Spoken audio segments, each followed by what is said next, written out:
भाई बहनों, आज की रोटी की हर्षदेशी मुक्ति के लिए यीशु ख्रिस्तांची मधुर नावांचे सप्रेम नमस्कार। आज की दिनांक 5 ऑक्टोबर 2025 रविवार। याकूब त्याने म्हणाले, तुझे नाव याकूब राहणार नाही पण इस्रायल राहील, कारण देवाबरोबर आणि माणसाबरोबर झगडून तू जिंकला आहेस. उत्पत्ती 32 अध्याय 28 वचन. आज आपण याकूब या भक्त पुरुषाला भेटतो, ज्याने प्रार्थनेता देवाशी झुंज दिली.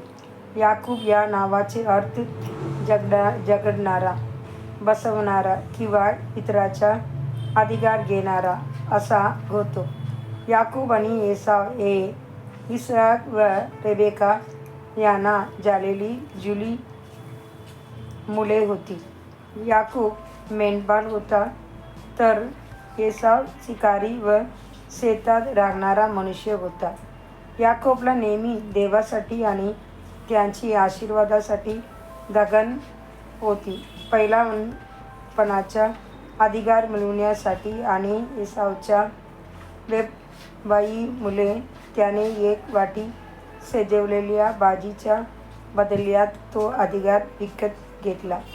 नंतर इसाक वृद्ध झाल्यावर व त्याची डोळे धूसर झाल्यावर याकूबने एसावचे वेषांतर करून आपल्या पित्याचा आशीर्वाद घेतले.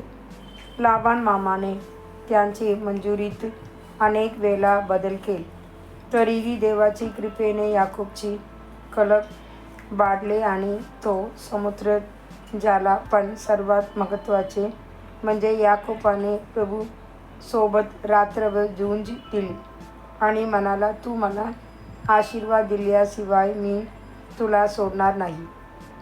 त्या झुंजीमुळे त्याला देवाचे आशीर्वाद मिळाला आणि तो इस्रायल झाला. इस्रायल म्हणजे जो देवाबरोबर आणि माणसाबरोबर जिंकतो किंवा देवाचे राजकुमार.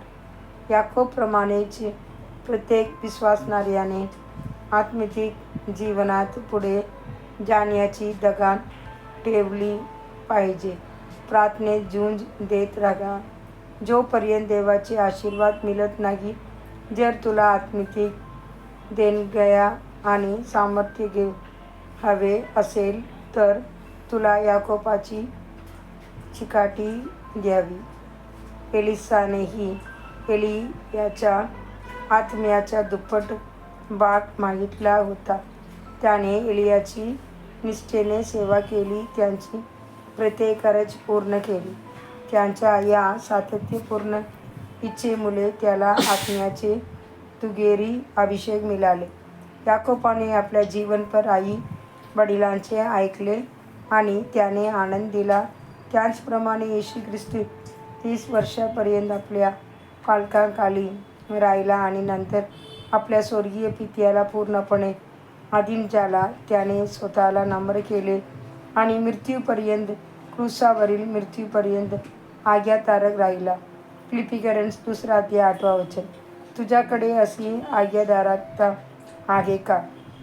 याकोबाने आपल्या आई वडिलांचे ऐकले म्हणून प्रभू त्याला प्रकट झाला. देवाची लेकरांनो, जर तुम्ही ही प्रभू आणि त्यांची सेवकाची आज्ञेत चाललात तर देव तुम्हाला सप्रतिष्ठात आणि प्रकटावणी देईल.